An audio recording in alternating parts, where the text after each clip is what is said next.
Exclusivo. Delator Tony Garcia conta ao ICL como eram os acordos com Sérgio Moro para grampear juízes do STJ e desembargadores. Chegou a vez dos militares. Polícia Federal faz operação contra general suspeito de ter comandado atos golpistas do 8 de janeiro. Quer dizer que eu tô arrepiado aqui.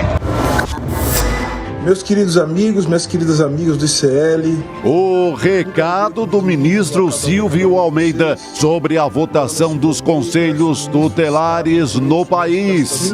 Eu quero convidá-los e convidá-las, portanto, a participar desse ato cívico pela democracia do Brasil. O ICL Notícias, segunda edição, está no ar.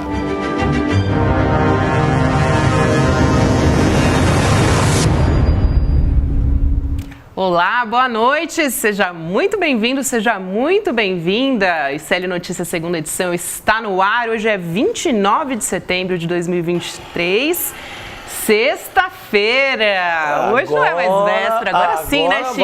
Agora vai. Boa noite, Chico Pinheiro e Chico Sá. Para vocês e para você da Solta comunidade aí, séria, sabe qual é? Graças a Deus, hoje é sexta-feira. É vida que segue, vamos nessa. Tava doido pra ouvir isso, rapaz. Eu também não, mas pessoalmente, né, é um privilégio, né, Chico Sá? Não é toda sexta-feira. É muito bom, a gente ouvia isso pela televisão, agora é outra parada. Gostoso demais. Boa noite para você que nos acompanha nos canais do Instituto Conhecimento Liberta e Eduardo Moreira no YouTube. Boa noite para você que nos assiste de Ribeirão Preto, Goiás, Santo André, ABC Paulista, Poá, Mogi das Cruzes, Guarujá, Manaus, Araruama, Portugal e Toronto também. O ICL Internacional se faz presente aqui no chique, hein? ICL Notícias. É isso aí. Quem que tá de aniversário hoje? Eu queria falar tem vários aniversariantes hoje. Tem Vassouras no Rio de Janeiro, boa, cidade histórica, sim, dos Barões do Café. Tem Valência na Bahia. Mas tem uma cidade pequena, da terra do Ceará, terra de Chico Sá, Camocim, que está fazendo 144. Você acertou, porque são as praias mais incríveis, são praias lindas. Todo mundo vai só para Jericoacoara, mas ali colado, tá Camocim. Mais calmo, mais tranquilo, mais Chico, barato. Ô Chico, eu vi as fotos aqui, eu estava pesquisando sobre Camocim, eu vi as fotos, que lugar maravilhoso, que cor de mar. Me lembra José de Alencar. Verdes mares bravios de minha terra natal, onde canta jandaia nas frondes da carnaúba. Exatamente. Verdes mares que brilhais como líquida esmeralda aos raios do sol nascente, perlongando as alvas praias ensombradas de coqueiro. E tem Iracema. Mandou bem. É isso. Viva Camocim. Um verdadeiro Ainda quero chegar aí.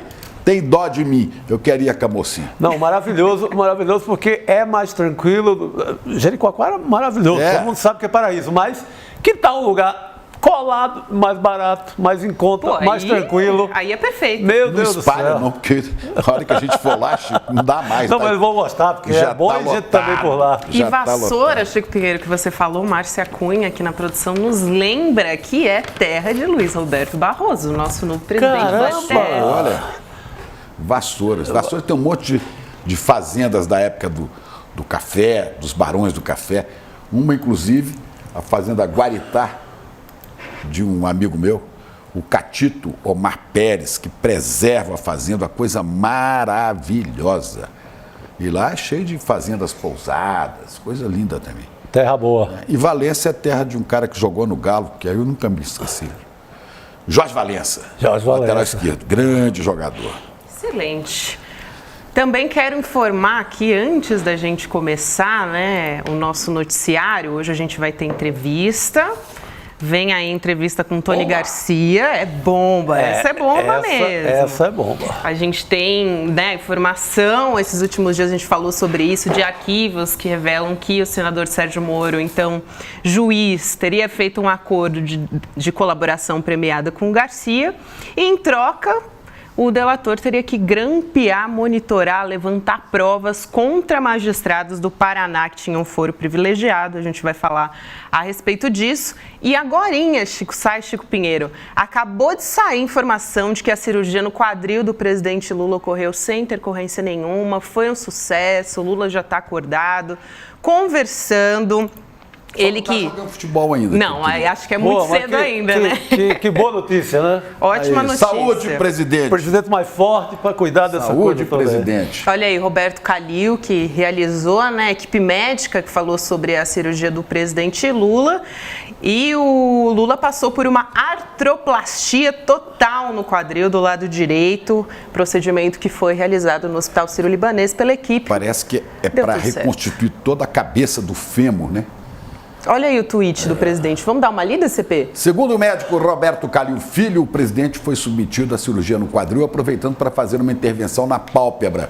Ia ficar de olho aberto, presidente. E os procedimentos seguiram sem intercorrências, o presidente já acordou, se recupera bem, sem necessidade de ir para a UTI. Aí, que beleza. Aliás, ele também fez uma cirurgia nesse mesmo procedimento pela remoção para tirar, né, o excesso de pele nas pálpebras. Também foi bem sucedida. Ainda vai ficar mais bonito, é isso? Ficar mais bonito e de olho mais aberto, porque se não ficar de olho mais aberto... Olho no centrão! É exatamente isso que eu vou falar.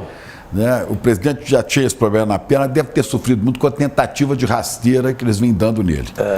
Hoje, Chico e Gabi, galera do ICL, a coisa chegou a um ponto que até o vetusto Estadão abriu suas baterias no editorial, falando exatamente o que eu ia falar aqui hoje. O Estadão falou a verdade, falou sobre a voracidade por cargos. Ele usa a expressão na sinecura, são os cargos do governo, né? E dinheiro do pessoal do centro. Pô, pro Estadão sinalizar isso é porque a coisa tá feia, porque eles só dão um pau no Lula todo dia, né? Ó, diz o Estadão, e a gente sabe, que o esquema é tão escandaloso, né? É tão escandaloso que beira ou é chantagem. E pergunta, o que vai saciar a fome dos interesses privados? O que vai segurar essa galera que só pensa em si, que quer ferrar o Brasil, esses deputados, deputadas e senadores do Centrão, aqueles, a maioria BBB, né? 4 Bs, é BBBB, é bala, Bíblia, boi e Bolsonaro. E Bolsonaro. Não deixando de lado o Bolsonaro, mas é BBB. Né? Esses caras querem tudo. Já levaram o Ministério dos Esportes, derrubando a ministra que... Botaram lá, como é que chama o cara? Fufuca, né? Fufuquinha. Isso é o filho do Fufuca pai. Médico. Que entrou no lugar de Ana Moser, né? Que é médico e não tem vergonha de sentar na cadeira onde estava a grande ministra que veio do esporte, campeã olímpica. É uma vergonha. Já tomaram portos e aeroportos, né? E agora querem a Caixa. Vem pra Caixa. Querem a Caixa com 12 vice-presidências de porteira fechada, um curral para encurralar o governo. Ano pré-eleitoral, essa galera chefiada por Arthur Lira quer dinheiro e capilaridade para chegar nas prefeituras e eleger seus deputados. Faz o prefeito agora, arranja grana de emendas para prefeito, e daqui a 3 anos e meio, eleição de deputado, os prefeitos elegem de novo, algo pior do que essa vergonha que está aí, que é a maioria dessa Câmara Federal, né? Eles vão fazendo chantagem, sabe como? Eles vão fazendo o seguinte, ou o governo me dá o que eu quero, ou eu vou obstruir os trabalhos. Não votamos nada aqui. Mas quanto mais você dá, mais eles querem, né? E vão impedindo o funcionamento da casa, os interesses do país, Chico. É porque não tem limite. Não tem limite. O apetite é sem fim, é pantagruélico, como se dizia antigamente. Pantagruélico. Né? Que se dane o Brasil, para não falar que se ferre o Brasil. Ou como diz minha irmã, para não falar palavrão, dofa-se o Brasil. Dofa-se. Pô, é, né? Educada, sua irmã é educada, hein? Ela falou assim, não, mas que é isso? Dofa-se. É o que eles pensam do Brasil. Olha, tem um relato que eles emparedaram o ministro das Relações Institucionais, Alexandre Padilha, que tinha que negociar com eles, botaram ele na parede, com pressão, por cargos, por dinheiro, pela Caixa, a tal ponto que eles querem também a FUNASA, a Fundação Nacional de Saúde, que está lá no Ministério da ministra Nízia Trindade, da Saúde. Porque a FUNASA faz obras de recuperação de postos de saúde pelo interior, então isso agrada as regiões e depois esses ratos, porque o nome disso são ratazanas, conseguem se reeleger ou eleger coisa pior ainda. A deputada Laura Carneiro, né, amiga de Arthur Lira, do PSD do Rio de Janeiro, isso vazou um áudio dela falando com Padilha, de dedo em riste, vazou esse áudio numa entrevista da CBN. Se a gente dançar, nos pedidos que ela está fazendo, né? Se a gente dançar, a Nízia vai dançar também. Meu Deus! Quer dizer, elas querem nomear, eles querem nomear e querem derrubar ministros. Guarde esse nome, Laura Carneiro, PSD do Rio de Janeiro. Outra deputada, delegada Catarina, porque tem deputado pastor, deputado delegado. Essa é a delegada Catarina do PSD do Sergipe. Ela apertou tanto o Padilha que o Padilha comentou com os jornalistas que estavam por perto. Vocês viram o baculejo que essa deputada deu em mim? Olha, vocês não têm ideia do que esse pessoal faz comigo a portas fechadas. Quer dizer, é impossível você ser um ministro de Relações Institucionais, é impossível ser um negociador com o Congresso, quando o Congresso é mafioso, quando o Congresso é presidido por este homem que usa chantagem para ocupar cargo no governo. Ele que foi treinado fazendo vaquejada na sua infância, está achando que aqui é curral, é gado. Você não quer puxar rabo de boi, né? Será que o pessoal sabe o que é baculejo? Baculejo É uma gíria, né? E lá em Brasília usa-se para abordagem policial. É mais conhecido como abordagem policial. É aquela enquadrada no canto da parede que a polícia dá ali, normalmente à noite, pega um grupinho e vai para o baculejo. Olha, esses deputados que traem o interesse nacional, esses deputados não têm compromisso nenhum com o país. Agem como mafiosos. A moda mafiosa não tem constrangimento nenhum. Falam na cara dura, como esse senhor, chefe dessa galera, né? Agora, não são fiéis nem na hora de votar, nem na Câmara, nem no Senado. Não. Veja que agora, né, aprovando o marco temporal, que é algo que não existe, vários senadores da base do governo, inclusive um desafeto do senhor Arthur Lira, pelo amor de Deus, o senador Renan Calheiros também votou o marco temporal. Vários de partidos da base do governo não votaram com o governo. Então adianta dar cargo para essa galera? Que presidencialismo de coalizão, coisa nenhuma. Nem palavra tem, né? Pô. Que presidencialismo de coalizão é esse? Isso é presidencialismo de extorsão, de chantagem. E agora, para mais aumentar a minha decepção, né? E eu quero ver se eu vou recuperar a imagem do presidente do Senado, Rodrigo Pacheco.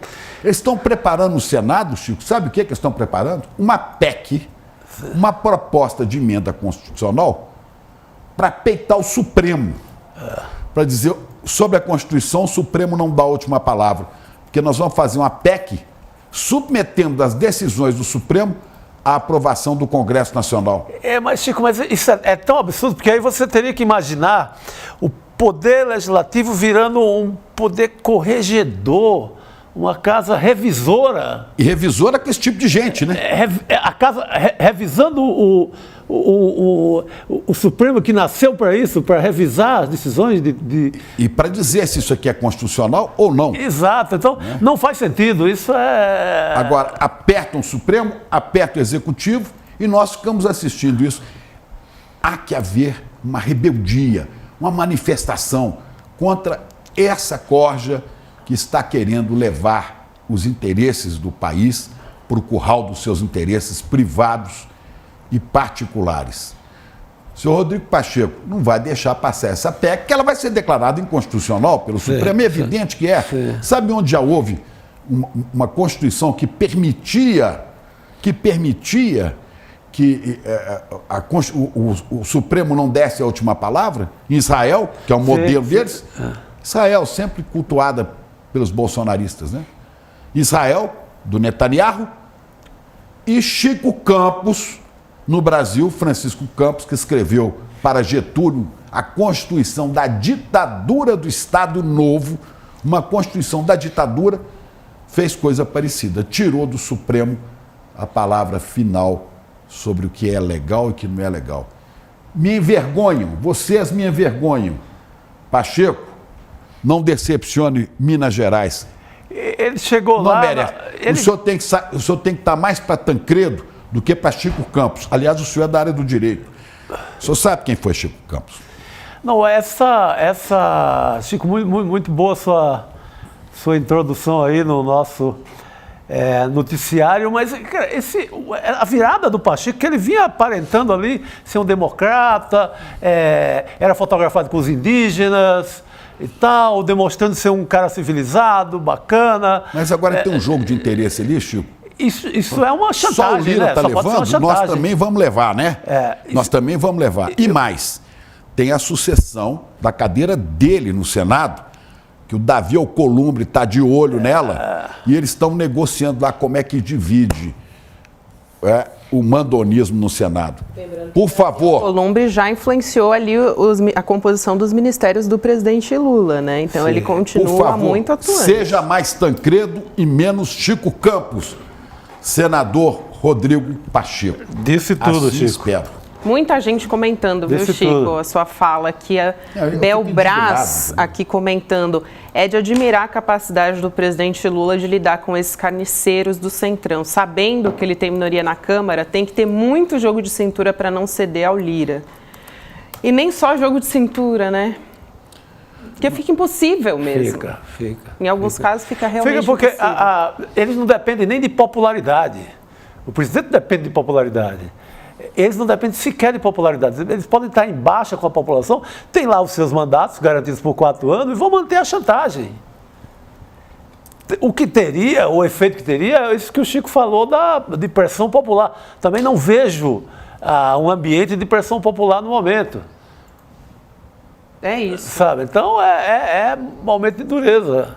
Gente, e a Polícia Federal hoje fez uma operação, começar aqui o nosso noticiário, de busca e apreensão contra o general Ridalto Lúcio Fernandes. Ele Ridalto, né? Ridalto, É de rir. Ridalto. Suspeito ele de ser um dos organizadores dos atos golpistas do 8 de janeiro. Suspeito?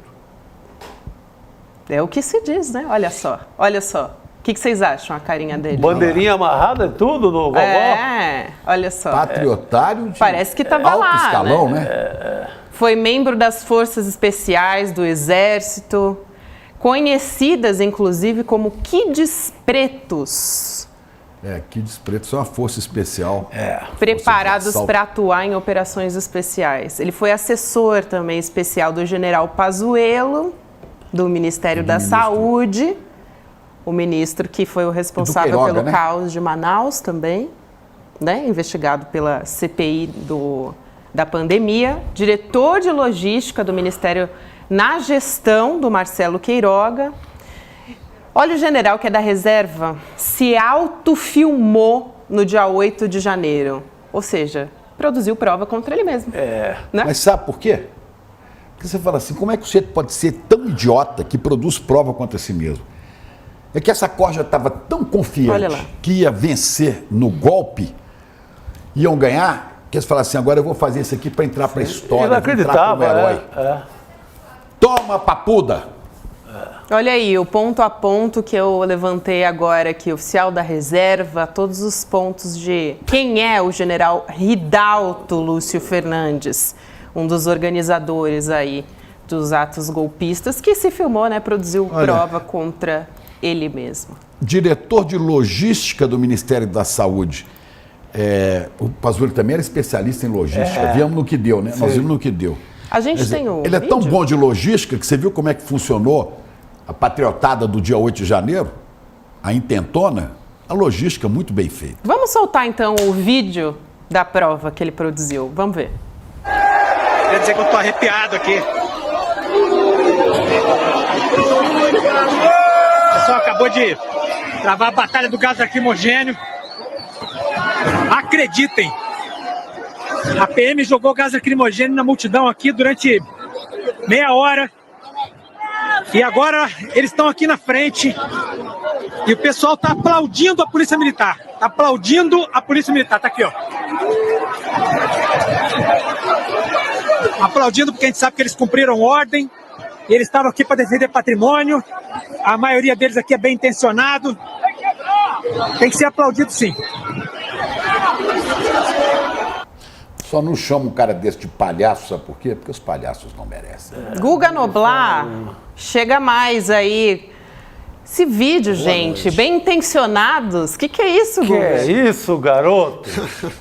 Boa noite para esse trio maravilhoso, para essa audiência maravilhosa. E temos aí mais um general agora da reserva que está no meio da treta, no meio da encrenca, no meio do golpe. Esse daí, que está sendo hoje motivo de busca e apreensão da Polícia Federal, que inclusive pegaram o passaporte dele, estão bloqueando bens dele para ele pagar por depredação de patrimônio. Esse daí, ele é considerado, está sendo considerado um dos autores intelectuais do golpe, um dos idealizadores do golpe. Esse pode pagar como um dos mentores dessa história, porque, afinal de contas, era do Departamento de Logística do Ministério da Saúde, era ligado ao Coronel Elcio. Eu falei com gente do Departamento de Logística há pouco, que me confirmou isso. Ele, de fato, é ligado àquele Coronel Elcio, que foi flagrado num telefonema junto com Ailton Barros, tramando um golpe, falando em colocar 1.500 pessoas a serviço de um golpe, 1.500 militares, eles chegam a dar até um número, e a ideia era prender o Alexandre de Moraes, aquela ligação golpista do Coronel Elcio, que era o número 2 na gestão Pazuello, e esse daí virou funcionário do Ministério ainda na gestão Pazuello. Ele terminou na gestão do Queiroga, mas ele começou com Pazuello. Ele fazia parte desse grupo do Coronel Elcio, que é um grupo golpista, e ele estava na rua, portanto, comandando as tropas golpistas, os invasores. Então, esse produziu prova contra si, então está enrascadíssimo, afinal de contas. Qual é a escapatória? Não tem escapatória. Ele participou de uma tentativa de golpe clara, ele faz parte de um grupo que tem influência junto ao Jair Bolsonaro e ele está sendo tratado como um dos idealizadores dessa trama golpista. Esse daí, portanto, tem tudo para pegar papuda. Guga, ele também prestou depoimento hoje, né? A PF, inclusive, apreendeu celular, arma, passaporte. Como é que foi essa operação da Polícia Federal? A gente tem ideia desse depoimento, como é que foi?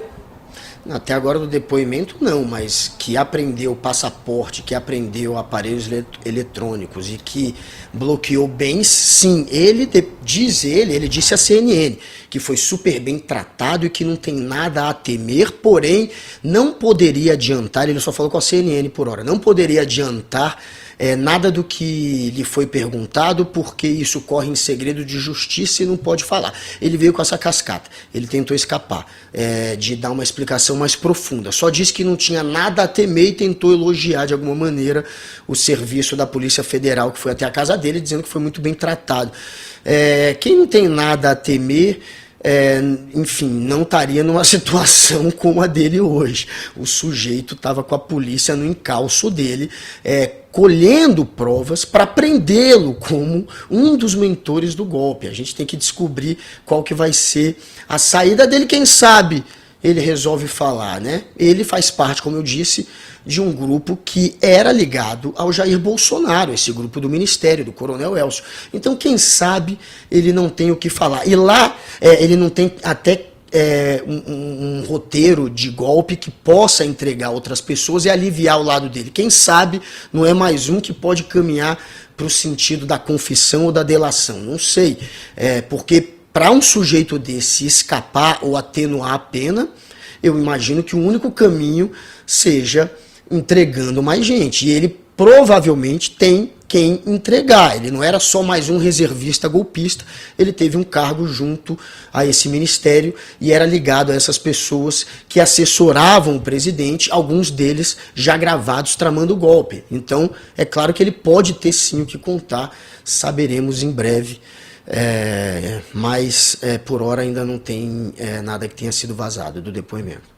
O CP, o Ridalto postou nas redes sociais dele uma declaração. Tem um post aqui, ó. Eu vou ler porque está em letra pequena para quem está vendo em casa. Isso. Dia 6 de abril de 2020, ferramentas constitucionais para ajudar a enfrentar a crise.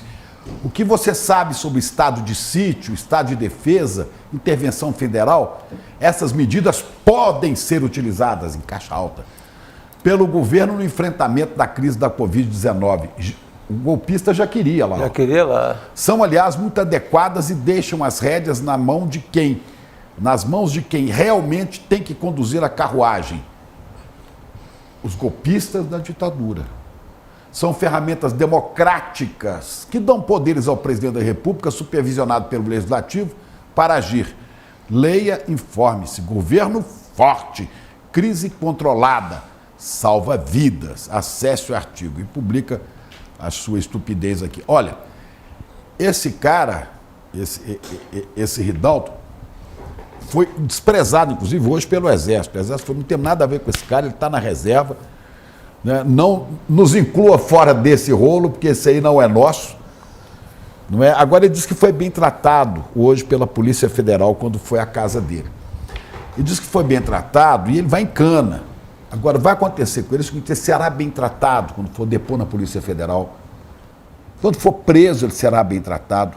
Bem diferente dos amigos e dos ídolos dele, como o Brilhante Ustra, né, o delegado Fleury, a turma da tigrada, general. Aquela tigrada que vocês apoiavam, que torturava e matava nos porões. O senhor vai em cana, vai ser bem tratado, mas vai responder ao devido processo legal, que é o que prevê a Constituição e de um país que nós queremos democrático. Não aquilo que você defende, general, que é ditadura, com sangue nas mãos. Aliás, vocês têm sangue por todo lado, e muitos que vocês já mataram. E vamos puxar a ficha desse cidadão, porque eu citei aqui que ele era assessor do Pazuello. Quando faltou oxigênio lá na cidade de Manaus, isso em plena pandemia de Covid-19, um dos piores momentos, inclusive, foi um pesadelo que aconteceu em Manaus. Sim. E na época ele declarou, não temos bola de cristal. Olha só, né, Chico Sá? Ninguém imaginava que ia ficar sem oxigênio, né? A quantidade de alertas que se deu ali no governo estadual, ninguém imaginava, né, no Ministério da Saúde. Meu Deus do céu, não, e o próprio Twitter dele desmente isso, ele estava ali incentivando, que eu lembro, esse momento é o momento em que o Supremo tenta salvar eu ia falar salvar a pátria, mas salvar o Brasil, salvar o país, numa hora que o Bolsonaro não queria adotar medida alguma. Era só cloroquina e nada mais. Inclusive, em abril de 2020, General Ridalto chegou a defender a decretação de um estado de sítio nesse momento. Conter. Ele sabia sim o que estava acontecendo no país inteiro. Claro que sabia. Ele sabia das crises no país inteiro. E essa história de Manaus, olha essa imagem de Manaus. Manaus é quase como uma experiência. Por isso que alguém escreveu aqui, são os homens dos sacos pretos. Ele, Pazuello, Bolsonaro, totalmente, é o homem sacos pretos. Dessa imagem aqui, as famílias não podiam nem ver os corpos. Dessa imagem aí. Tem a assinatura deles aí, ó. Tem a assinatura deles. Mas eles são cavaleiros da morte. São discípulos da morte. Total. É uma vergonha, é uma vergonha. É obra dessa gente aí, que agora se avora golpista, não sei o quê. Vamos... Eu ia falar, trocar o kids pretos por sacos pretos é mais conveniente a esse cidadão de fato. E lá no departamento de logística do Ministério da Saúde, o clima entre os funcionários que trabalharam com ele é de festa. Ele tinha uma imagem muito ruim ali dentro. O pessoal que é funcionário de carreira ali está bem contente com a notícia de hoje de busca e apreensão em cima dele. Estão torcendo para que ele pare no Chilindró. Mas é o caminho dele. Caminho natural a partir de agora. Salve, doutor Ulisses, temos ódio à ditadura, ódio e nojo à ditadura. Eu não digo que eu não tenho ódio contra ninguém, mas, general, tenho nojo de você. Tenho nojo de você, de Pazuello, desses abutres que cultuavam sacos pretos onde nossos irmãos eram sepultados. Vocês são uma vergonha. Chico Sá, vamos também falar sobre a história dos kids pretos e explicar um pouco melhor. A gente vai exibir daqui a pouco uma reportagem da revista Piauí. Boa. Mas você sabe dessa história também, né? Os kids pretos são um grupo ali digamos, de um serviço sujo do Exército. Dispersar a multidão, fazer... onde o soldado comum não tem coragem de entrar, é a turma barra pesada que entra para dispersar. Eles têm domínio de técnicas que a tropa comum não tem. É uma elite ali para servir ao Exército nesses momentos mais críticos.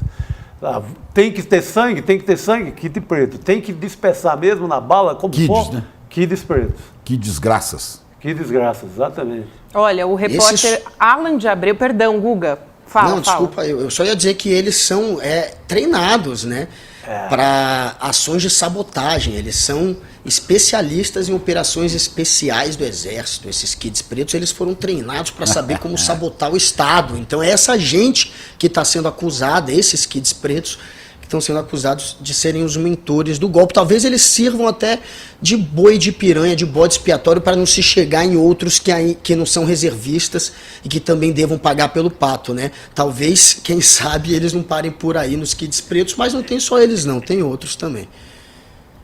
O repórter Alan de Abreu, da revista Piauí, fez uma longa investigação sobre os kids pretos, sobre essa força especial do Exército. Vamos acompanhar. Pelo Brasil, né? Brasil. Selva. Os indícios de envolvimento direto ou indireto do Exército Brasileiro no 8 de janeiro estão cada vez mais evidentes.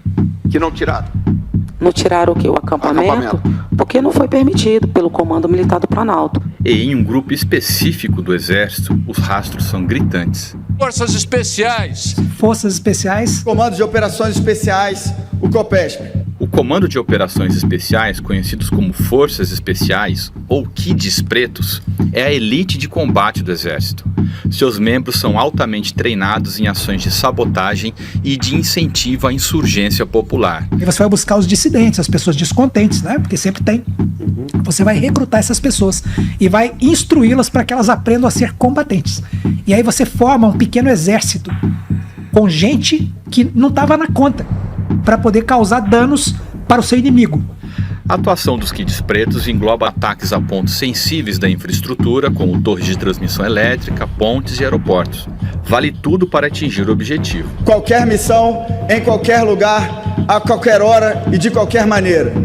Esses são lemas cultuados pelo soldado das Forças Especiais do Brasil. O sonho de Bolsonaro sempre foi ser um kid preto. Ele fez a prova de ingresso 2 vezes e foi reprovado em ambas. Mesmo assim, permaneceu sempre próximo dos Forças Especiais. E quando chegou ao poder em Brasília, cercou-se de pelo menos 26 kids pretos.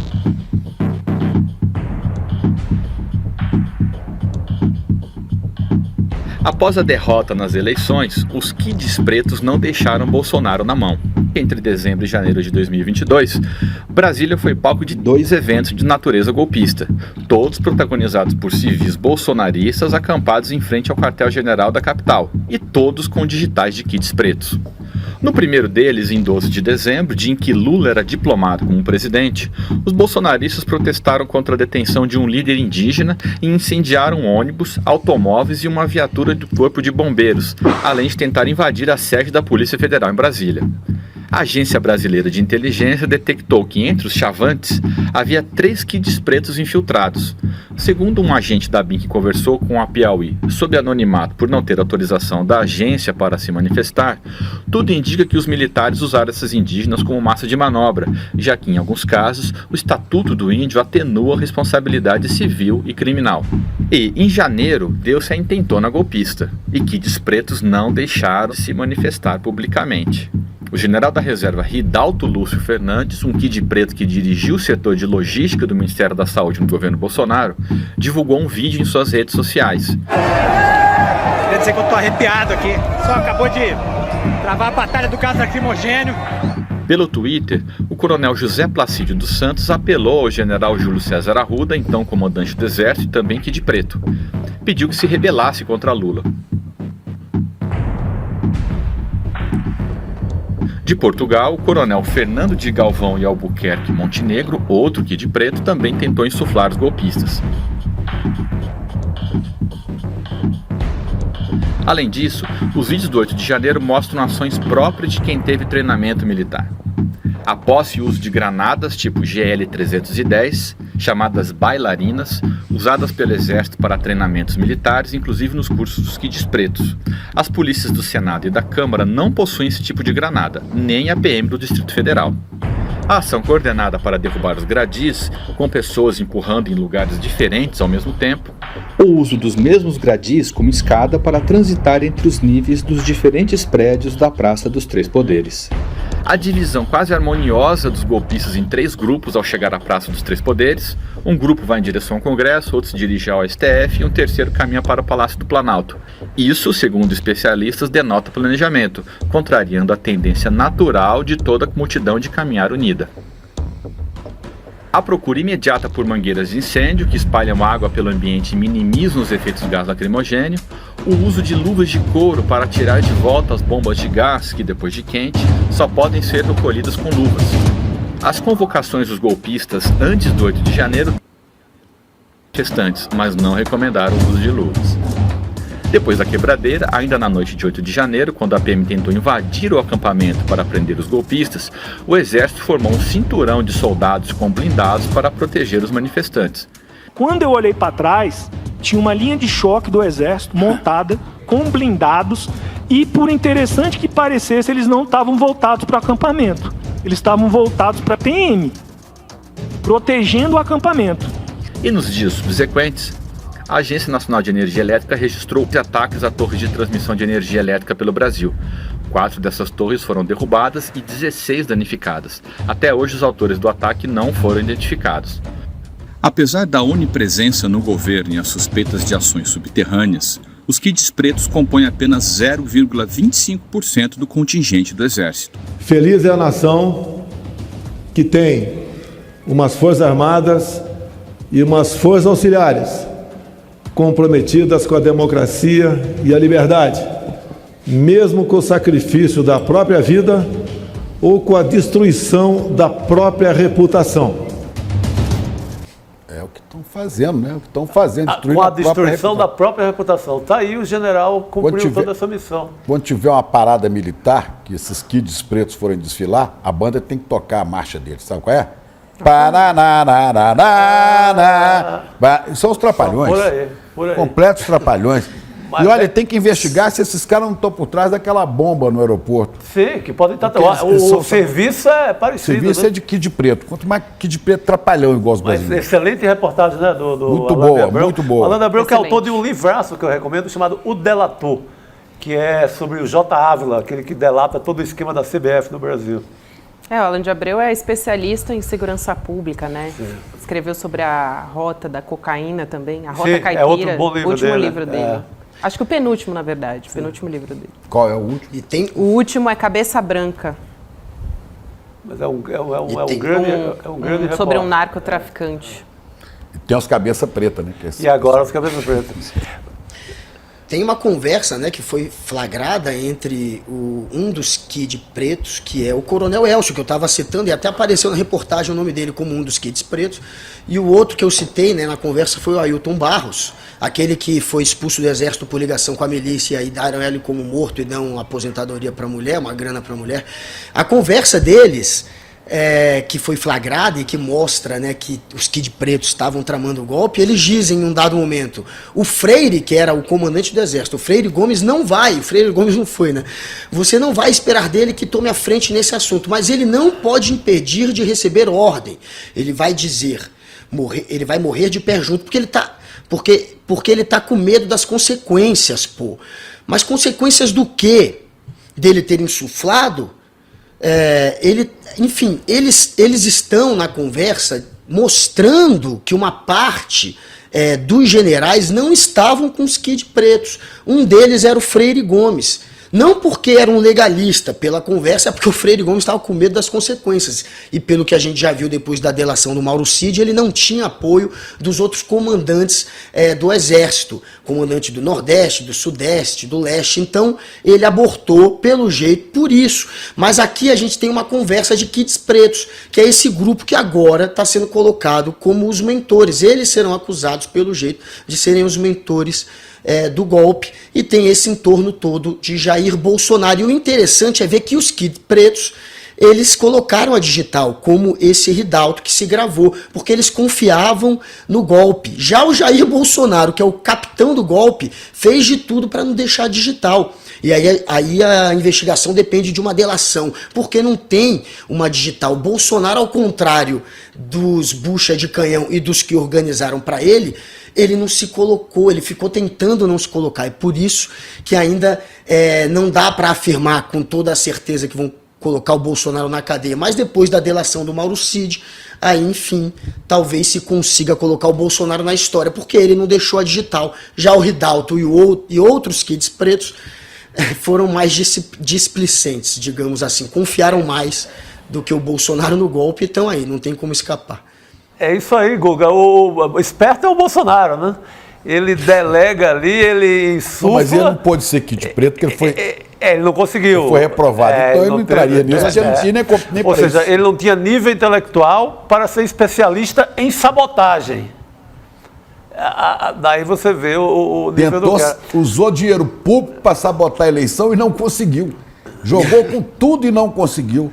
É um incompetente, Bozo. Mas ele incendeia a tropa toda, bota tudo no fogo, vai lá para Miami, que não é besta, e deixa a turma aí toda sendo condenada, e agora carece sim de uma delação para ser provado que ele é o grande arquiteto do golpe. É isso, é isso. Você ia falar alguma coisa, Guga? Só para saber se a gente pode seguir aqui. Não, podemos seguir, vamos. Chamar de destaque? Exato. Eu vou primeiro dar uma contextualizada na história, antes da gente chamar o nosso convidado que está nos aguardando. Tony Garcia é o ex-delator na investigação do extinto consórcio Garibaldi. Hoje, pela primeira vez, apareceram, na verdade, documentos que ficaram em sigilo por 20 anos. Esses documentos são de 2004 e foram revelados com exclusividade pela jornalista Daniela Lima, da Globo News. O portal, o 247, já tinha falado que esses documentos existiam, mas eles puderam ser vistos pela primeira vez hoje. O portal 247 foi o nosso colega jornalista Joaquim de Carvalho. Foi anteontem à noite, ele fez um relato, parece que fez entrevista com o próprio Tony. Isso. O Joaquim vem apurando essa história e revelando já há um bom tempo. Assim, é o primeiro jornalista de fato que revela o caso, todo esse escândalo, né? Agora temos os documentos que a gente tem um Daniela documento obteve. Que mostra o teor dessa conversa entre o Tony Garcia, que era réu, e o Sérgio Moro, o senador Sérgio Moro, que na época era juiz, né? Acho que a gente já pode chamar o Tony aqui para a gente conversar. Ele já está nos esperando. E Chico Alves também vai participar dessa conversa. Eu já aproveito e dou boa noite para os dois. Boa noite, Gabi. Boa noite, Chicos e Guga. Boa noite, Tony. Boa noite, Chico. Boa noite, Tony. Boa noite, Chico e Tony. Boa noite, vou começar puxando a conversa aqui, depois passo a palavra para todos vocês também. Mas acho importante a gente trazer primeiro que Sérgio Moro nega a respeito dos grampos, né? De que foram grampeados os ministros do STJ. Tony, eu pergunto para você, te dou boa noite de novo. Foram grampeados os ministros do STJ? Veja bem, o Moro, quando respondeu isso para a jornalista Daniela Lima, ele não contava com uma coisa. Como ele não tem mais acesso a nada aqui da quadrilha que ele tinha aqui em Curitiba, na vara que a Gabriela Hart sumiu, depois o Dr. Appel assumiu e foi ele que conseguiu mandar tudo para o STF, e por isso estou podendo falar, ele não sabia quais os documentos que ela tinha em mãos, entendeu? Nem nós sabíamos, ela conseguiu os documentos e ela entrevistou ele. Ele falou que jamais que tinha grampeado isso ou mandado fazer qualquer coisa dessa. Até porque ele não lembrava. E ela fez o quê? Ela simplesmente deu para ele responder e depois ela contextualizou a fala dele, mostrando o documento que ele mesmo tinha me dado como missão grampear essa gente. Entendeu? Grampear ou fazer escutas. Ele, o Ministério Público, todos tinham isso daí como tarefas para mim. E eu quero esclarecer uma coisa que fique bem claro para todos, entendeu? Eu nunca fui delator de nada. Eu fui preso por ele, por um conluio junto com um juiz federal amigo dele, entendeu? Chamado Danilo Pereira Júnior, que foi funcionário do consórcio Garibaldi, e usou a mulher dele, desse Danilo, que é uma procuradora, pelo que eu entendo, para cometer uma fraude dentro do consórcio, para fazer uma contemplação ilegal, para que fosse para um acordo trabalhista desse juiz Danilo, que era funcionário do consórcio, para um acordo trabalhista que foi feito numa contemplação ilegal, e o Sérgio Moro pegou isso da mulher dele num relatório do Banco Central, falando que havia essa fraude, pegou esse juiz, então, federal, fez ele procurar uma pessoa do consórcio Garibaldi, ameaçando ele que ele seria preso se ele não fosse até o juiz com ele e denunciasse a mim como sócio, como dono do consórcio, e que eu iria matá-lo, entendeu? Que eu estava ameaçando matá-lo para que ele não falasse. Ele tinha feito depoimentos de todos os lugares, dizendo totalmente outras coisas, dizendo a verdade. E a hora que o Sérgio Moro pegou esse juiz e fez isso, ele foi lá, mudou todo o depoimento, e depois, na maior cara de pau, numa oitiva com o Moro, com meus advogados, quando perguntado por que ele mudou o depoimento e se ele tinha feito delação premiada, tudo, ele falou que não sabia o que era aquilo e que não queria falar como que ele procurou porque não interessava. E daí, apertado pelo advogado e o juiz constrangido, Sérgio Moro, na oitiva, constrangido, ele teve que falar. E ele falou. Eu fui levado pelo juiz federal. O advogado pergunta, qual o nome dele? Danilo Pereira Júnior. Ele que te levou? Foi. E você fez delação? Não sei o que é isso. Você está tendo um benefício para falar isso? Tô. E por que você fez isso? Ah, porque eu pedi ajuda para o Tony para pagar advogado de $150 mil. Entendeu? E eu não tive, e aí eu resolvi fazer isso, porque eu ia para a cadeia e tal. E inventou um monte de história. E nesse momento pergunta se ele conhecia uma pessoa. E ele falou, conhecia. Quem que é essa pessoa? Essa é a mulher do doutor Danilo Pereira Alves. E por que ela está aqui numa contemplação ilegal, numa fraude no Banco Central? Ele responde, isso daí foi feito para poder fazer o acordo trabalhista do juiz federal Danilo Pereira Júnior no consórcio Garibaldi. Ou seja, cometeu uma fraude, um juiz, esse mesmo juiz leva essa pessoa que fez a fraude junto com ele dentro do consórcio para falar que eu queria matá-lo, para o juiz preparar um mandado de prisão, por obstrução à justiça. E ainda noticiou isso ao STJ. Tony, está me ouvindo? Está me ouvindo, Tony? Chico Pinheiro, está me ouvindo? Estou ouvindo bem.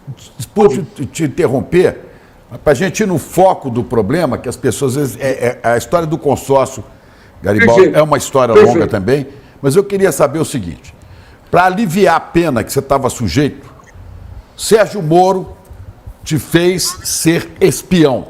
Só diga sim ou não, foi isso? Te botou como espião? Sim. Durante quanto tempo? Sim, agente infiltrado. Agente provocador, espião, tudo. Quanto tempo você fez esse trabalho para Moro? Até 2018. Quase 10 anos? Mais até. Mais, 14 anos. Mais de 10 anos. Desde 2004.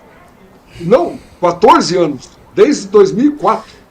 O Sérgio Moro te mandou grampear autoridades do Judiciário? Sim, e quais autoridades? Ministros do STJ, desembargadores do TRF4, mandou você grampear esse pessoal? Mandou grampear, inclusive, presidente do Tribunal de Contas aqui, deputados federais. Mas mandou grampear ou foi grampeado? Essa é a Você conseguiu grampear, Tony? Quem são os grampeados? Consegui grampear. Quem são os grampeados? Dr. Hans Hevergin, que é aqui do Paraná, foi presidente do Tribunal de Contas do Paraná. Entendeu? Ele foi grampeado no meu escritório com acompanhamento da Polícia Federal numa sala que ele me obrigou a levar ele. Não podia nunca ter feito isso. E está lá. Eu tenho todos os relatórios hoje desse agente que me acompanhava, com os relatórios das gravações que foram feitas. E fora isso, eu fornecia telefones dessas autoridades para um agente da BIM, e ele fazia dentro do hotel que eu paguei para ele, a mando do Sérgio Moro, e dei um carro para ele, um Gol, para ele andar, para ele circular na cidade. Eu tive que pagar dinheiro, e eu levava os telefones para eles dessas autoridades para ele grampear. E quem ele mais fazia isso grampeado? dentro de um hotel com um guardião. Quem mais você teve que grampear? Políticos? Alguém do TRF4? Deputados federais. Eles queriam o grampo do Janene, o José Janene. José Janene. Além de que eu grampeasse essas pessoas, ou levasse essas pessoas para fazerem delações em cima de processos que eles tinham lá e dariam imunidade, caso, vou supor, um fato, o José Janene falasse sobre o envolvimento dele com o Zé Dirceu, Zé Vacari, Silvinho e Delúbio Soares. Eles queriam que ele falasse sobre isso. Eu levei o José Janene no MPF em 2005, na presença da doutora Lindora Araújo. Eu levei ele nessa reunião, tinha 6 ou 7 procuradores, todos eles da República de Curitiba, na sala quando eu levei o Janene. E isso também tem toda a comprovação nesses anexos que nós mandamos na petição nossa ontem. Qual era o papel da Lindora nesse momento? Ela era subprocuradora, e para eles darem um grau de legalidade nisso tudo, eles convidaram ela para estar lá para ouvir o Janene. Mas me fizeram essa era uma missão minha. E eu levei um deputado federal, entendeu? E aí, quando eu cheguei lá, eu me dei de cara, eu nem sabia quem ela era. Aí eles me apresentaram, entendeu? E ela também nem sabia o que estava acontecendo. Tanto é que no outro dia ela participou de uma reunião junto comigo, que ela falou que o dia anterior tinha sido uma coisa fatídica, que ela nem sabia o que ela tinha ido fazer lá. Foi bem assim que ela se reportou, e esse tipo de coisa eu já divulguei aí, inclusive essas conversas que eu fiz, essas gravações, para me proteger um dia. Então a doutora Lindora esteve lá nessa época, em 2005. E a festa da cueca? A festa que teria havido em Curitiba, onde havia juízes do Tribunal Regional Federal da 4ª Região e outras pessoas com prostitutas que Sérgio Moro teria pedido para você ir gravar. Isso aconteceu? Houve a festa da cueca? Veja bem, aí é uma coisa que tem uma confusão nisso daí. Ele não pediu para eu gravar isso. O que ele queria era, de todo jeito, pegar o Roberto Bertoldo, que havia, segundo o que estava acontecendo nessa época que aconteceu, eu estava preso, o Sérgio Moro tinha mandado me prender, então tinha acontecido aqui, tinha uma conversa de que o Bertoldo teria torturado o sócio dele, tinha até um processo nisso, e que para tirar dele umas gravações que ele teria feito de desembargadores recebendo dinheiro no escritório do Bertoldo e dele, e que teria filmado uma suposta festa da cueca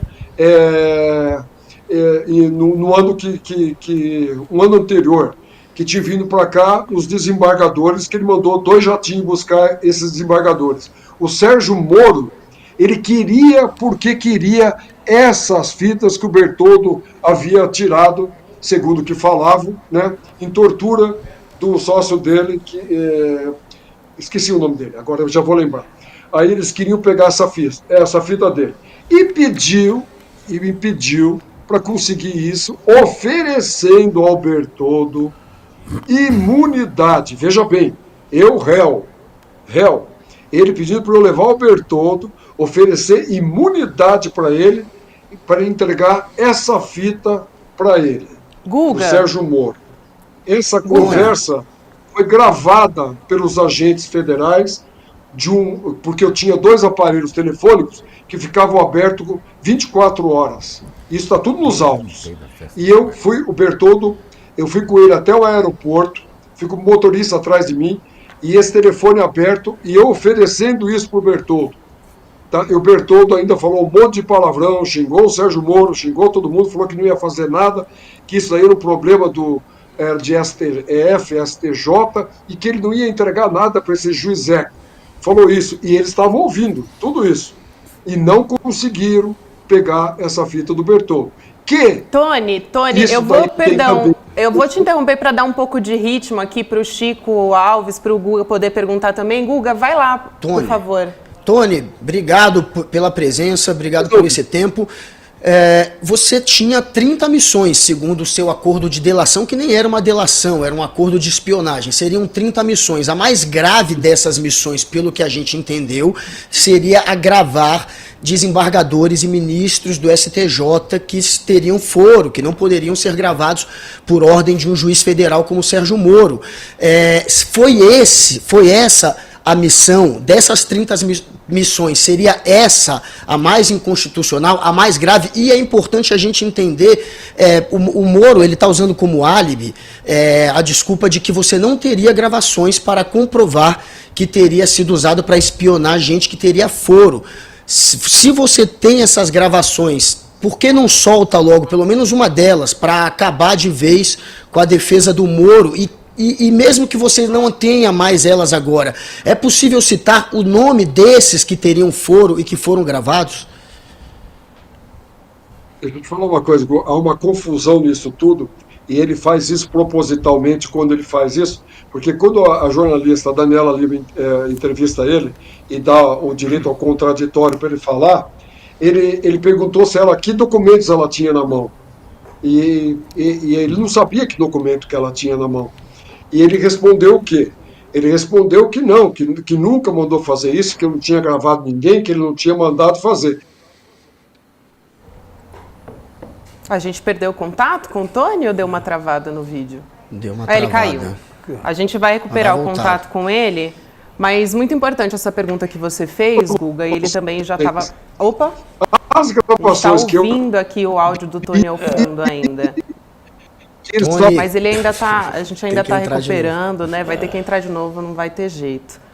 Mas só para a gente organizar as ideias aqui, porque realmente a história é muito complexa, mas ele confirmou, né? Isso. O Hans Herbert. Aqui é o Tony. Aí, ele voltou, Tony. Por isso, Gabi, que acho Tony, que a gente tem que Tony, caiu, cortou. Tony, que o assunto é muito complexo. Isso. Por isso que eu estou fazendo perguntas mais diretas para ir ao foco dos problemas. Porque se for relatar tudo, as pessoas perdem. Né? É porque as pessoas não conhecem a história do consórcio Garibaldi, as pessoas não estão por dentro.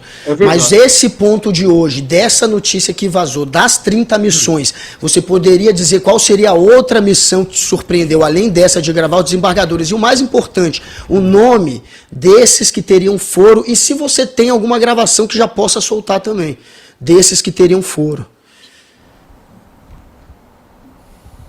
Estão me ouvindo? Sim. Estamos. Não sei você ouviu a pergunta? Eu perdi o contato de vocês. Estão me ouvindo ou não? Sim, estamos ouvindo. Te ouvimos, Tony. Ok. Tudo bem. Então, a pergunta eu ouvi. Então é o seguinte, essas gravações, Guga, eu quero deixar claro, elas não eram feitas por mim, entendeu? Ficavam comigo, de minha posse. eu tinha 2 aparelhos da Polícia Federal que eles ficavam abertos 24 horas. E qualquer pessoa que eu ligasse, ou ligasse para mim, ou eu tivesse em contato direto, em carro, em sala, aquilo estava aberto e eles estavam gravando 24 horas por dia. Inclusive com aquilo eles me monitoravam.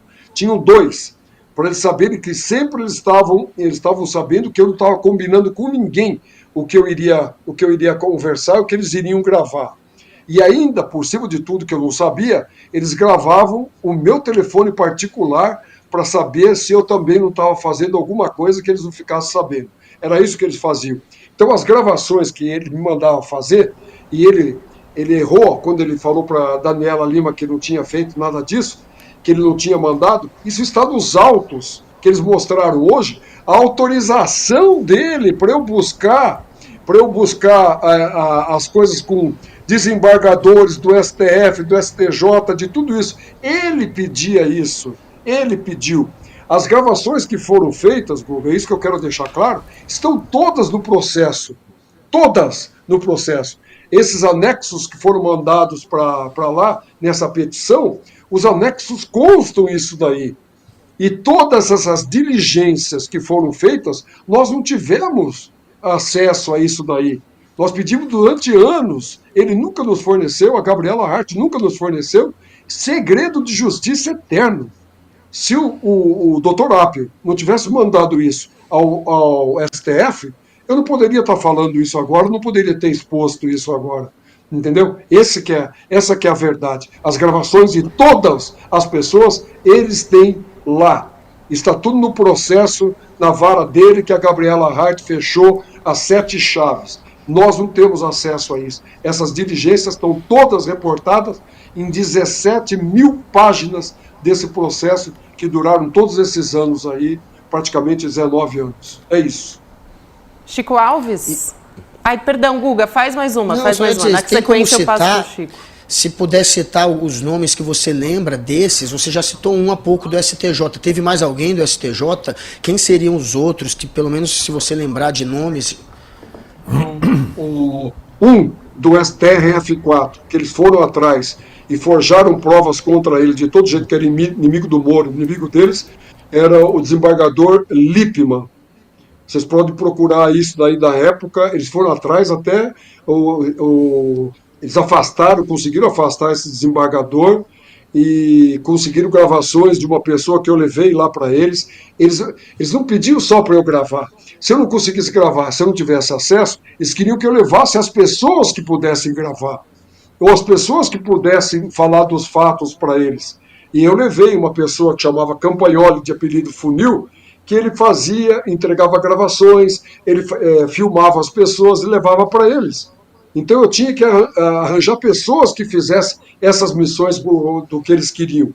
E dentre esses também, eles chantagearam muito tempo, com uma gravação que eles pegaram o Bertoldo falando comigo, eles chantagearam o ministro Félix Fischer. Félix Fischer, estou dando o nome para vocês. Ele foi chantageado e ele era a pessoa que recebia todos os recursos da Lava Jato no STJ. E ele era chantageado pelo Moro numa gravação que eles pegaram do Bertoldo falando para mim, que envolveu propina para o filho do ministro, entendeu? E o Moro não usou aquilo no processo, mas chantageou o filho dele e chantageou o pai. Por isso que não reformavam as sentenças dele, tanto no TRF4 quanto no STJ. Isso. Eles não reformavam. Ele chantageou todo mundo aqui com a festa da cueca, que eu ajudei ele a pegar em São Paulo. Ele não pegou do jeito que ele queria, mas eu dei o endereço para ele em São Paulo, onde o Bertoldo guardava um Jaguar lá, e eu falei para ele, olha, ele guarda um carro lá, nesse endereço. Pode ser que vocês não acharam, quando vocês prenderam ele, não acharam as coisas nos locais que ele fala, mas ele tem um lugar que ele me falou uma vez. Eles foram lá, 12 dias, 14 dias depois, ele me deu um ok, que tinha sido na Mosca. Ele e o Carlos Fernando me deram um ok. Eles pegaram isso. Isso nunca apareceu no processo. E um dia eu perguntei para ele, um tempo atrás, doutor Sérgio, e aqueles negócios da festa da cueca e tal? Ele falou assim, isso daí o senhor não tem que se envolver nisso. Virou as costas para mim e foi embora. Entendeu? E tinha me ligado para me agradecer que tinha sido na Mosca quando eles pegaram isso. Então era assim que eles agiam. Né? E por isso que eu falo que eu fui o laboratório da Lava Jato 10 anos antes. Era esse jeito que eles funcionavam e funcionaram até agora. Chico Alves. Tony, deixa eu te fazer uma pergunta. Só voltar um pouquinho atrás, o Tony era um dos administradores do consórcio Garibaldi que faliu, deixou cerca de 3.800 pessoas por aí, não é isso, Tony? E 40 milhões, pelo menos é essa a acusação, né? E ele foi preso, foi processado, acabou sendo preso por Sérgio Moro, né? E aí, por causa disso, Sérgio Moro fez essa negociação aí de uma colaboração para que ele tivesse um alívio na sua punição. E aí deu ao Tony 30 tarefas para que ele executasse. E aí você fala de alguns casos aí em que o Sérgio Moro fez chantagem contra as pessoas que ele listou ali para você. E nessas 30 tarefas, inclusive, só uma das tarefas, só a primeira tarefa tinha a ver com o processo da Garibaldi. As outras 29 não tinham nada a ver. Era como se o Sérgio Moro resolvesse pegar o Tony e falar assim: o que você sabe de crime aqui na sociedade paranaense? Vai descobrindo tudo para mim, traz as informações que eu vou chantagear esse pessoal. Pelo menos é essa a alegação do Tony. Eu quero te perguntar o seguinte: você tem provas do que você fez para o Sérgio Moro. Agora, você tem provas de que o Sérgio Moro chegou a chantagear essas pessoas? Você acabou de falar do Félix Fischler. Você tem provas dessa chantagem também? Tudo isso é bom que vocês sabem. Tudo isso está reportado nos autos, né? Tudo isso que não apareceu na mídia, que ele não usou, como foi o caso da festa da cueca. Eu tenho nas oitivas que ele faz comigo, eu tenho nas conversas do Carlos Fernando e o Januário, que eu expus, que eu gravei eles quando eles estavam me fazer barbaridades. Eles falam ali da festa da cueca, da fita que tinha chegado, eles mesmos falam. Entendeu? As provas estão todas nos autos. E tudo que foi feito a pedido do mando dessas 30 tarefas, todas essas diligências, né, elas estão em 17 mil páginas desse processo. Não tem nada que não tenha prova de toda essa barbaridade do que eles estão fora dos autos. Estão todos nos autos. É só abrir isso daí e ver essas missões que ele me deu, que se desdobraram em muito mais do que 30. E muitas dessas aí ele deixou de lado, porque cada hora que ele pegava um fato novo que era mais importante, ele escalava. Como ele escalou até 2016, ele escalou para eu pegar coisa com o Eduardo Cunha, que era meu amigo pessoal. E era presidente da Câmara, e me fazia pegar coisa com o Eduardo Cunha.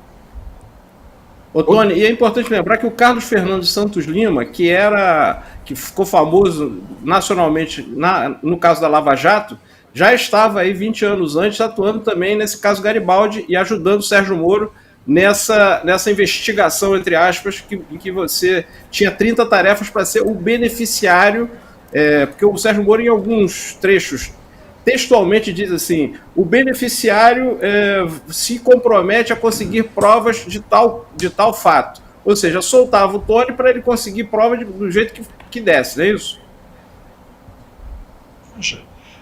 O modus operandi que eu venho falando, né, que eu fui o laboratório dele, ele fez isso com o Palocci, ele fez isso com o Marcelo Odebrecht, ele fez isso com o Léo Pinheiro, ele fez isso com todas as pessoas que ele prendeu. Ou falava ou continuava preso, entendeu? E dependendo, e não era só falar, tinha que falar o que eles queriam que falasse. No caso, vamos supor, ele queria que eu falasse do acordo do Bertoldo, que o Zé Dirceu estava envolvido, né, com o Bertoldo em negociata de dinheiro, disso, daquele outro, de Itaipu, porque o Bertoldo tinha sido colocado para ser conselheiro de Itaipu no lugar do Zé Dirceu. Então ele queria que eu pegasse o Bertoldo e linkasse o Bertoldo com o Zé Dirceu para ele poder prender o Zé Dirceu. Ele me fez dar obrigatoriamente, ele e o Carlos Fernando me fizeram dar uma entrevista forjada para o Alexandre Ultramar da Veja, entendeu? Que me botaram na capa da Veja, entendeu? Falando desse fato do avião cheio de dinheiro com o Bertoldo e tal, coisas que aquilo não existiu. que eles me mandaram falar aquilo lá e eu fui obrigado a falar, pautado por eles e pelos jornalistas no meu escritório, em 2005. Eu fui obrigado a falar aquilo lá. Então, eles tinham um projeto político, eles queriam destruir de qualquer jeito o PT, desde aquela época, todos eram PSDB. Eles não queriam saber de ninguém do PSDB, desde aquela época. Eles queriam pegar gente, eles tinham um projeto de poder, entendeu? E eles foram indo, evoluindo, até que chegaram onde que chegaram e conseguiram. Eles achavam que eles iam, prendendo o Lula, eles iam conseguir colocar o Aécio, alguma coisa assim, e acabou dando o Bolsonaro, e aí foi um erro para todo mundo. É isso que aconteceu. Mas o projeto deles era político. Ô Tony, só para nossa audiência entender a famosa festa da cueca, né? Porque que diabo era isso? Que ficou muito famosa. Pelo que eu entendi, aí você me ajuda o público a entender, era uma festa dentro dessa fábrica de chantagem, né? Era uma festa num hotel em Curitiba, onde se reuniam autoridades da justiça e ali o Sérgio Moro ficava com garotas de programa. Sabendo de tudo isso, o Sérgio Moro ia ali e ele chantageava a autoridade jurídica que ele quisesse. Não é isso? Não estava lá. Veja, essa festa da cueca aconteceu assim. O Bertoldo no dia falou que tinha convidado uns desembargadores, tinha mandado buscar 2 jatinhos, foram buscar os desembargadores do TRF-4 em Porto Alegre, para vir para Curitiba assistir um jogo que era para classificatório do Brasil e Uruguai, eu acho, no Pinheirão aqui em Curitiba. Eles vieram para esse jogo. Esse jogo aconteceu. Após o jogo, entendeu? O Bertoldo me convidou até para ir no jogo, eu não fui. Mas aí o que ele me fez? Para eu esperar ele no saguão do hotel aqui de Curitiba, que o hotel aqui que ele tinha alugado uma suíte presidencial, e ele me encontrou. Ele me encontrou no hotel, ele estava junto com a mulher, chamada Adriana, inclusive. E a gente subiu para a suíte presidencial do Hotel Bourbon, aqui em Curitiba. Eu nem sabia o que era. Ele falou, venha que você vai ver uma coisa. A hora que nós abrimos a porta assim, eu me dei de cara com um monte de mulheres seminuas e um monte de homem, entendeu? De camisa, gravata, sem calça, sapato meio e cueca. E ele me falou que aquilo era a festa da cueca. E as prostitutas que estavam ali, e tinha os desembargadores, tinha mais convidados, e esse sócio dele, que chamava-se Sérgio Costa, gravou essa festa. Gravou a festa da cueca. Entendeu? E foi isso tudo que desencadeou esse nome, Festa da Cueca, que foi apelidado assim, e isso depois ele queria pegar essa fita de qualquer jeito, que eu ajudei ele a pegar em São Paulo, entendeu? E ele não botou no processo e usou para chantagear todo mundo. É isso daí. Quem estava na Festa da Cueca, Tony? Tinham pelo menos, que eu sei, 8 desembargadores. Eu não conheci nenhum. Que eu entrei na porta, a hora que eu vi aquilo, desembargadores era tão do TRF4. Entendeu? Do TJ, desembargador do TJ do Paraná ou do TRF4? Não. TRF4. Desembargadores federais. Sim, era o que interessava, era lá. O doutor Malucelli estava lá? Veja, esse daí eu acho que não era da época dele, mas tem 2 que o próprio Januário falando para mim, eu até botei essa gravação que eu fiz dele, ele e o Carlos Fernando conversando, 2 deles, entendeu? Até se anteciparam quando o Moro levou as gravações para eles, que achavam que aquilo ia vir no processo, e acabaram se separando das mulheres. Contaram para as mulheres que tinha acontecido, entendeu? Aí no Januário faz gozação que um deles apareceu com o olho roxo, que tinha apanhado da mulher. Eram os desembargadores federais na festa. Tem algum desembargador? Eu fiquei ali, o quê? 3 minutos? E depois eu fiquei sabendo que isso tinha uma gravação. Tem algum desembargador que continua no TRF4 que estava nessa festa? Quem é? Do jeito que eles falavam, ali o desembargador que ele me falou que estava lá, que tinha se aposentado, era um tal de Dirceu. Eu não conhecia nenhum. Eu não tinha. A hora que eu olhei aquilo lá, eu não vi. Eu vi um monte de gente que não tinha nem ideia do que era, um monte de prostituta. Mas um que ele falava que era o presidente do tribunal, que era inimigo do Moro, que eles queriam pegar, que era o tal de Dirceu. Dirceu de Almeida? Era esse daí, eu sei. Oi? Dirceu de Almeida? Eu não sei bem, eu sei que ele era o presidente nessa época que foi, que ele fez essa festa, e era quem eles queriam pegar. Um deles era esse daí. Guga? E o outro que eles queriam pegar, não sei se estava lá, que era esse Lippmann, que eles queriam pegar também não sei se estava lá ou não. Tony, esclarece só uma dúvida. Tem um relatório da Polícia Federal que fala em uma ligação, que a própria polícia, portanto, comprova, uma ligação entre você e o Sérgio Moro em 2005, que durou 1 hora essa ligação. Ela está ali num relatório da Polícia Federal e pode comprovar essa sua relação de espião, talvez possa ser um indício dessa sua relação de espião. Você lembra qual foi o assunto que vocês conversaram nesse longo telefonema? Às vezes ele me ligava e falava, ele me ligava num telefone que eu tinha para falar com ele, para falar com os policiais federais e com esse agente da BIM, e com o Carlos Fernando e o Januário. Então o que acontece? Quando ele me ligava, ou era para reclamar de alguma coisa que não tinha sido do jeito que ele queria, entendeu? Ou para me dar alguma notícia. Nesse dia eu não posso precisar, eu vi isso agora, também não tinha acesso a isso, a essas diligências que eram passadas para ele. Eu estou vendo isso agora, são 17 mil páginas. Eu não tive acesso para poder ler isso com calma. Mas quando ele me falava isso, primeiro, ele não queria que eu tivesse advogado junto. Nunca. Ele não queria que fizesse petição. Ele me ameaçava o tempo inteiro de não falar com os advogados. Entendeu? Do que eu estava fazendo. Que estava vazando, que se isso vazasse, isso daí ia ser muito ruim para mim no acordo. Ele vivia me chantageando. E quando ele queria alguma coisa em particular, como o dia que ele pegou a fita da cueca em São Paulo, no endereço que eu dei para ele me ligou parabenizando. No alvo. Essa daí nós já podemos considerar que a missão cumprida. Ele sempre falava isso para mim. E nunca estava cumprida. Cada vez que estava cumprida uma, ele vinha com outra, e isso se estendeu até 2018. Entendeu? Então, esse fato relatado nesse relatório, que eu fiquei 1 hora com ele, eu tive dezenas dessas conversas com ele, dezenas. E às vezes muitas delas eram presenciais. Ele mandava a doutora Ivanice, que era a diretora da vara aqui de Curitiba dele, me ligar. Ela falava: o doutor quer falar com você. Eu falava: com ou sem? Ela sabia o que eu estava falando, advogado ou sem. Ela falava: sempre sem. Entendeu? Eu ia lá, ele fechava a porta, falava comigo, pedia para eu chamar pessoas, para levar pessoas, para fazer isso, ele me dava as ordens e eu saía de lá e ia embora. Era assim que ele fazia. Ô Tony, por que para o nosso público entender, por que você resolve contar isso tudo?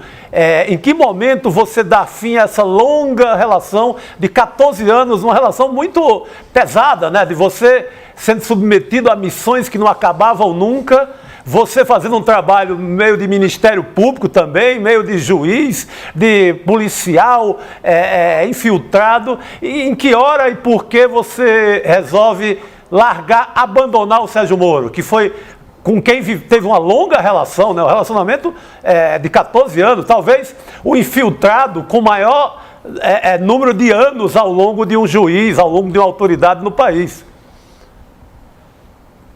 Veja bem, é isso que eu preciso explicar.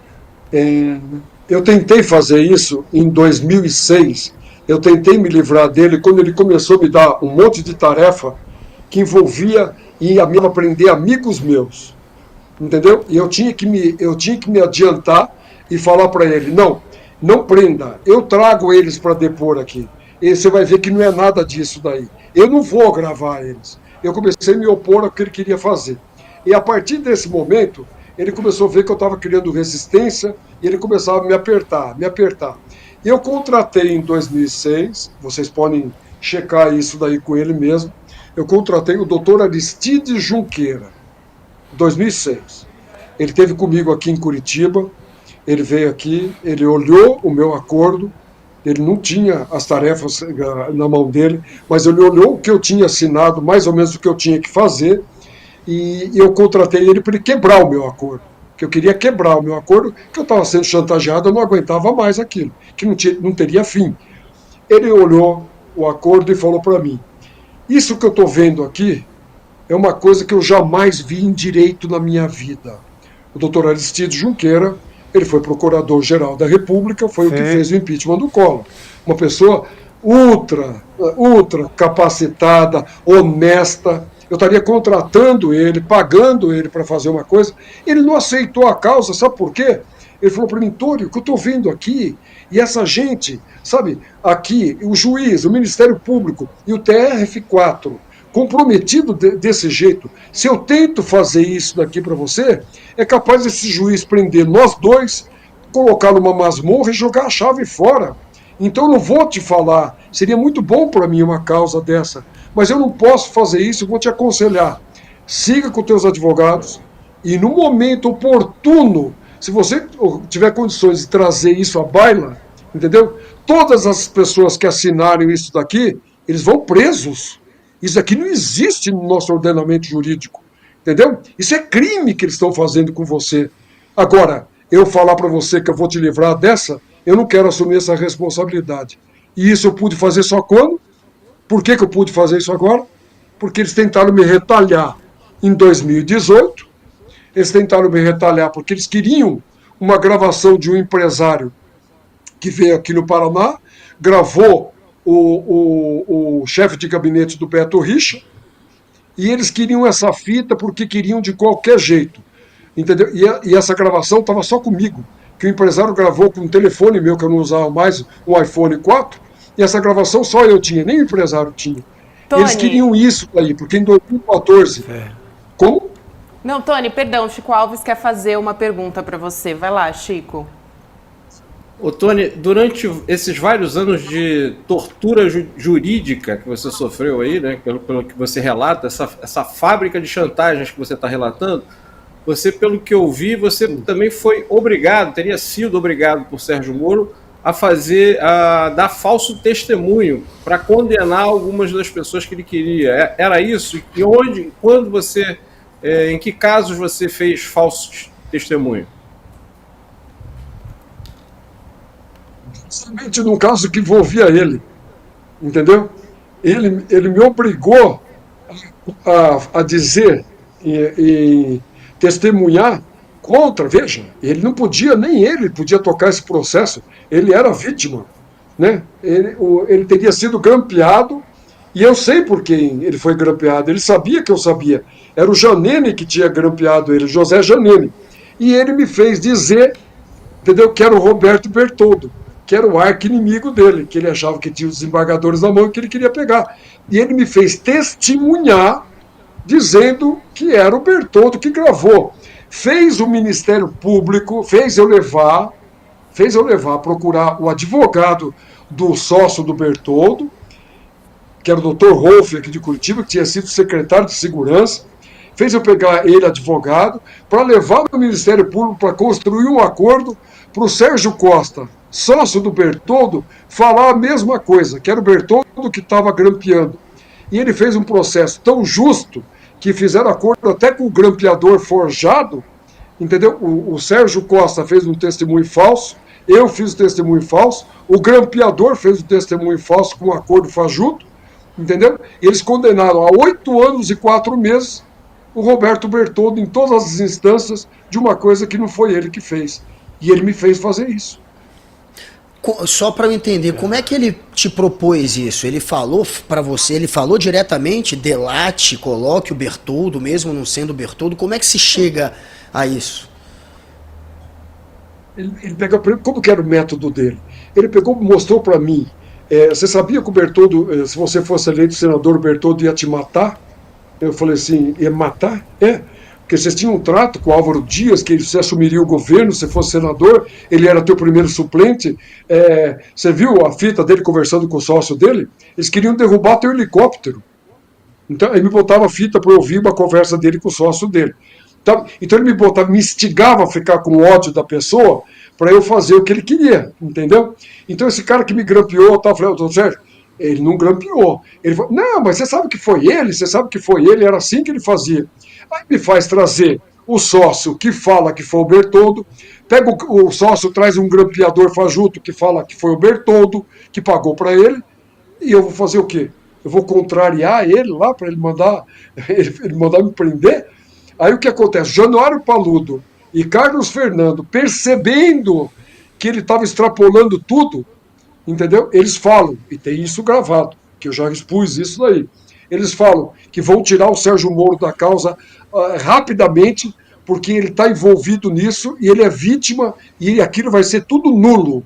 E que eles tinham que tirar ele de qualquer jeito, que iam conversar com ele pessoalmente aquele dia. Isso tudo foi registrado. E ele me fez fazer isso e o Bertoldo foi condenado. É isso. É desse jeito que ele fazia. Ele forjava desse jeito como ele forjou com o Léo Pinheiro, como ele forjou com todos aqui. Esse é o método dele, que ele usava 10 anos antes. É a mesma coisa. Tony, rapidamente, porque a gente já está encerrando, por que a PF te grampeou se você estava no momento ali de colaboração?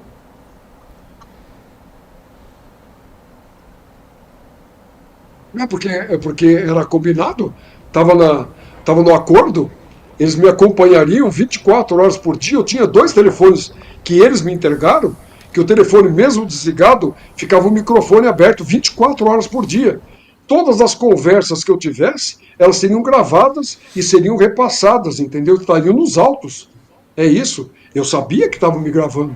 Era uma das cláusulas desse contrato. Você pode ver ali nas tarefas, eu vou ser monitorado 24 horas por dia. Você sabia disso? Era isso. Claro, era a garantia deles. Era a garantia deles que você não ia denunciar, não ia pisar na bola. Isso! Eles queriam ter o quê? O tempo inteiro com uma faca no pescoço para saber que eu não ia combinar com ninguém, nada, e sabiam, inclusive, aonde que eu estava. Pelas torres, eles sabiam aonde que eu estava, entendeu? Se eu estava numa localização, se eu tinha viajado ou não, aonde que eu tinha conseguido a conversa. Quando eu estava com a pessoa, eles cruzavam o telefone que eu tinha, a torre que eu estava, com a torre da pessoa que eu estava conversando, tudo isso para saber que eu estava cumprindo a risca e não estava saindo fora do que eles queriam, do que eles me mandavam fazer. Tony, muito obrigado pela sua disposição em falar aqui no ICL Notícias, segunda edição. Quero agradecer aos colegas aí, Chico Sá, que também estava na entrevista, Chico Alves e Guga conosco. Gabriela. Nosso tempo acabou, mas eu sei que você ainda tem muita coisa para falar e o Brasil vai saber muito mais. Vamos ver o que vai acontecer com o Sérgio Moro, que diz que você é, de certa maneira, um criminoso que não merece crédito. Vamos ver. A questão toda agora está nas mãos do ministro Toffoli. Muito obrigado. Obrigada, Tony. Obrigado, eu fico muito feliz que ele fala que eu sou um criminoso. Eu me tornei criminoso por uma sentença dele. A sentença dele, para mim, não vale nada. E com certeza eu vou conseguir reparar isso agora. E o único criminoso que vai ser preso vai ser o Sérgio Moro. Entendeu? É isso que vai acontecer. Pelo bem da democracia do país. Isso tem que ser passado a limpo. Isso faz parte da história desse país. É isso. Eu agradeço a todos vocês. Muito obrigado. Boa noite a todos. Obrigada, boa noite. Boa noite, Chico e Guga também. Vamos para os melhores momentos dessa semana do ICL Notícias segunda edição? Bora lá. Tem fofoca, tem história, tem tradição, é imperdível. Os bichos escrotos venham enfeitar meu lar, meu jantar, meu nobre paladar. Eles ouviram e saíram. Hoje saiu mais uma denúncia, Chicos, envolvendo... Sabe quem? Sabe quem? Presidente da Câmara, Arthur Lira. Parece que a gente está insistindo, né? Mas não, gente. E não é déjà vu, é Arthur Lira de novo metido em treta. Olha! Que elegância! Gente, fui impactada. Escritório, estúdio novo. É importante a gente parar para observar o que fizeram os militares americanos. Como eles trataram dessa questão lá. Porque se a gente começa a pesquisar, a gente vê que eles já tinham planos de ir entregando o cargo um por um. Porque eles não iam se coadunar com uma tentativa de golpe no país deles. Entendeu? Um caso diferente de muitos representantes das nossas Forças Armadas. Eu acho que eu nunca vi uma atrapalhada tão grande assim aqui na Câmara, sabe? Diz que no CPDF diz que não teve golpe de 64, que não foi golpe. Foi um ato revolucionário de defesa contra os comunistas, viu, Chico Sá? Você também tem cara de comunista, essa careca vermelha. Você não me escapa.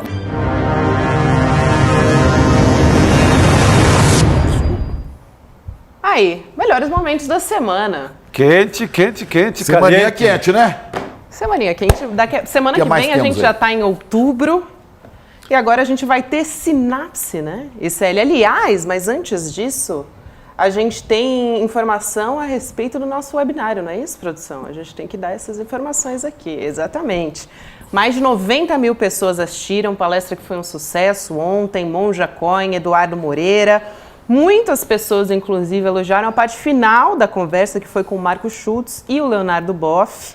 Então, como muita gente não conseguiu assistir ao vivo ontem, a gente recebeu muitos pedidos para disponibilizar essa gravação e a gente decidiu deixar um pouco mais de tempo aí antes, né, para você poder assistir. Então, vai ficar somente disponível para os alunos e alunas do ICL dentro da área do aluno, mas quem perdeu ainda consegue assistir no link icl.com.br/palestra.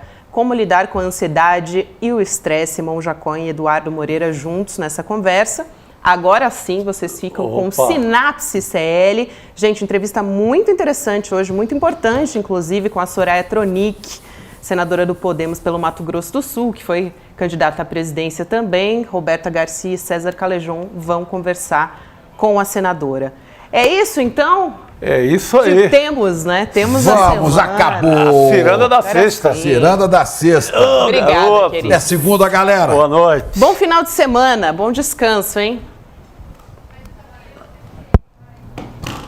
Olá, gente, que incrível o encontro que a gente teve com a Monja Coin na aula que ela deu para a comunidade do ICL, como vencer o estresse e a ansiedade. Quanta sabedoria, quanto amor, quanta luz e quantos conselhos práticos para as pessoas poderem aplicar nas suas vidas. Muita gente que assistiu a aula está pedindo para assistir de novo e muita gente que acabou não conseguindo assistir está pedindo para a gente liberar o replay da aula. A gente resolveu liberar o replay da aula, mas o prazo para poder assistir o replay, ele tá se esgotando. Então vai na minha e segue a dica, clica agora no link que vai estar junto com esse vídeo e assiste o replay antes dele sair do ar. No final da aula, a gente preparou uma surpresa maravilhosa, até para brindar essa oportunidade que a gente teve com o Monja Coin, para todo mundo poder fazer parte do ICL. Então não deixa de assistir no finalzinho não, porque eu acho que você pode ficar muito feliz com essa oportunidade de fazer parte da comunidade que tem acesso aos cursos do ICL. Boa aula, aproveitem e usem esses ensinamentos para a gente fazer um mundo melhor.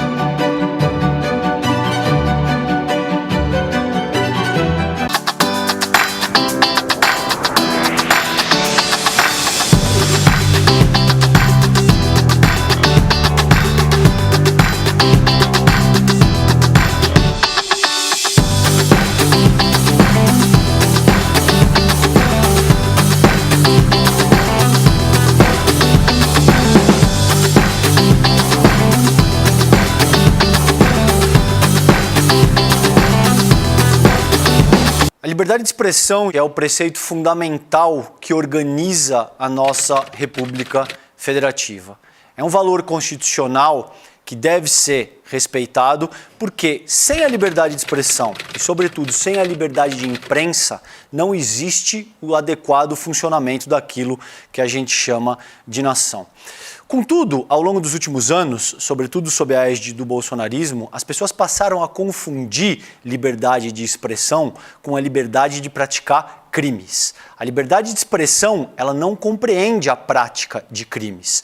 Com isso bem estabelecido, fica evidente que respeitar a liberdade de expressão, principalmente quando aplicada para a liberdade da imprensa, é absolutamente fundamental para que a gente tenha o bom andamento da República e que a gente consiga manter os valores que sustentam o nosso Estado democrático de direito.